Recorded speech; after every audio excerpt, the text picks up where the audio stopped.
yang menerangkan tentang larangan. Sunnah hukumnya, bukan sifatnya haram, tapi sunnah. Larangannya sifatnya sunnah. Siapapun muslim beriman yang sudah memasuki 10 Dzulhijjah, antara 1 sampai tanggal 10, wa huwa yuridu tadhiyah, sedangkan orang itu ingin berkurban, ya, menyembelih hewan, dilarang an ya'khudha min sya'rihi aw adfarihi syai'a, untuk mencukur atau memotong semua rambut yang melekat pada tubuhnya atau kuku yang melekat di jemarinya. Ya ulang ya. Ada larangan dari Nabi SAW yang sifatnya sunnah bagi setiap yang akan berkurban, yang sudah siap hewannya. Jadi bukan hewan belum siap gitu kan. Hewan udah siap, udah kita beli, udah diatasnamakan. Bismillah udah siap ya. Maka sejak itu terjadi, bisa tanggal 1, tanggal 2, tanggal 5, tanggal 7 bisa terjadi. Maka sejak itu terjadi akadnya, maka bab ini berbicara jangan dulu sampai nanti hewan kurbannya disembelih, jangan dulu potong kuku yang melekat di semua jemarinya, baik tangan ataupun kaki, dan rambut yang melekat di tubuhnya dari ujung kepala sampai ujung kakinya. Jelas? Sekarang kita bacakan hadisnya. Ya. Pelan-pelan. Ada tafsirnya di kalangan ibu? Oh, tidak ada yang menafsirkan ya? Kalau gitu saya yang tafsirkan ya. Diam sebentar. Saya dengar tadi ada yang mau tafsirkan di belakang.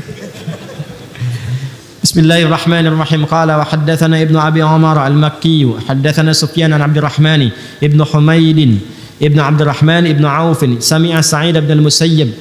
Ini rawinya sampai ke Sa'id bin Musayyib radhiyallahu taala anhu, yuhadditsu an Ummi Salamah. Hadisnya dari Ummu Salamah radhiyallahu taala anha.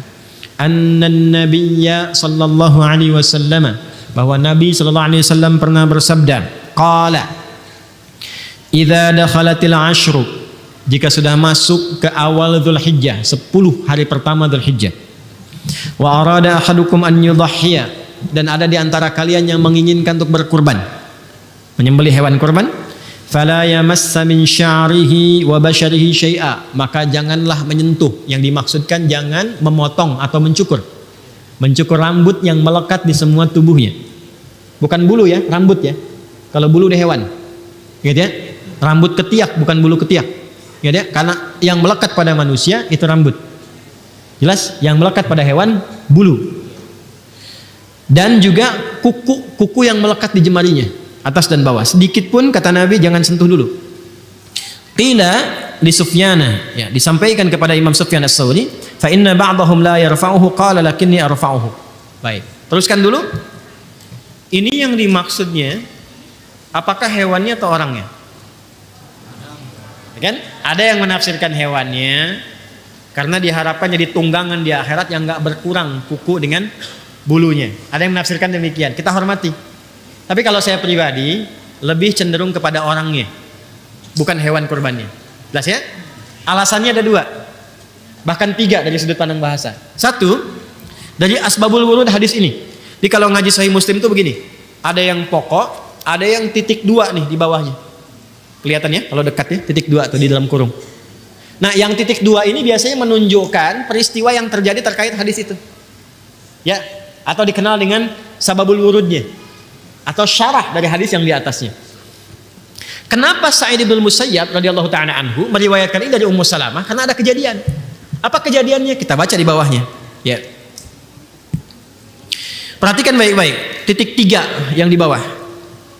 Qala wa haddatsani Hasan ibn Ali al-Hulwani, haddatsana Abu Usama, haddatsani Muhammad bin Amr, wa haddatsana Amr ibn Muslim ibn Hasan al-Laythi, qala kunna fil hammami qubail al-adha. Ini kisahnya. Jadi ada yang bernama Hasan al-Laythi dengan teman-temannya itu sedang ada di kamar mandi umum bareng-bareng menjelang Idul Adha. Menjelang Idul Adha. Kalau kita yang mau masuk tanggal 10 lah, dekat-dekat ke Idul Adha ya, bisa 8 bisa 9 karena Qubail itu mendekati. Kemudian apa yang terjadi?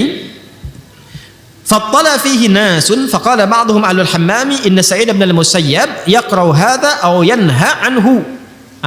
Maka sebagian orang-orang pada masa itu yang sedang bersih-bersih itu di kamar mandi umum, itu ada yang mencukur sebagian dari rambutnya yang melekat di dirinya itu. Pola itu bisa menghiasi, bisa merapikan, nyukur. Maka kelihatan sama yang lain. Begitu yang lain kelihatan, melihat dan ingat hadis ini dari Ibnu Musayyab, maka disampaikan. Apa disampaikannya? Fadzakartu dzalika lahu. Kemudian falaqitu Sa'id bin Musayyab fadzakartu dzalika lahu. Maka aku mengonfirmasi lagi ke Sa'id bin Musayyab, ini benar enggak yang dimaksud itu hewannya apa orangnya? Kenapa dia motong? Padahal dia mau nyembelih besoknya. Maka ketika dikonsultasikan pada Sa'id bin Musayyab, apa jawabannya? Kata beliau, "Ya ibna akhi, hadza haditsun qad nusiya wa turika." Kemudian haddatsatni Ummu Salamah zaujun Nabi sallallahu alaihi wasallam qalat qala Rasulullah sallallahu alaihi wasallam bima'na hadits Muadzin an Muhammad bin Amr. Maka setelah itu apa komen Sa'id bin Musayyab? Kata beliau, "Ya akhi, saudaraku, makna hadis ini sekarang banyak yang lupa sehingga meninggalkan tuntunannya." Jadi dikomentari oleh beliau itu dalam bahasa halusnya, itu nggak tepat dipotong itu, jangan dulu dipotong.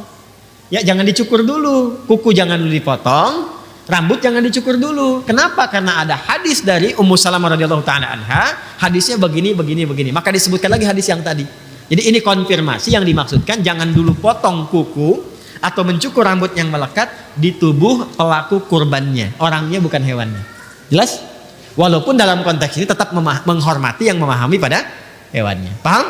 Satu. Kedua, kalau kita baca syarah yang lain, di kitab yang lain, maka apa hikmahnya nggak potong kuku dulu, nggak cukur rambut dulu, supaya yang berkurban itu sama-sama nilainya disamakan dengan orang yang sedang menggunakan pakaian ihram dalam wukuf hajinya di Arafah. Kalau sudah pakai pakaian ihram boleh gunting kuku nggak? Nggak. Cukur rambut boleh nggak? Enggak. Maka apa yang berlaku bagi yang haji di sana esensinya bisa didapatkan oleh orang yang ada di sini yang tidak berhaji. Salah satunya karena itu kenapa ibadahnya digunakan dengan menggunakan kata kurban. Kurban itu proses mendekat kepada Allah. Jadi disamakan yang di sana mendekat kepada Allah, yang di sini mendekat kepada Allah. Nabi itu tahu nggak semua umatnya bisa berangkat haji.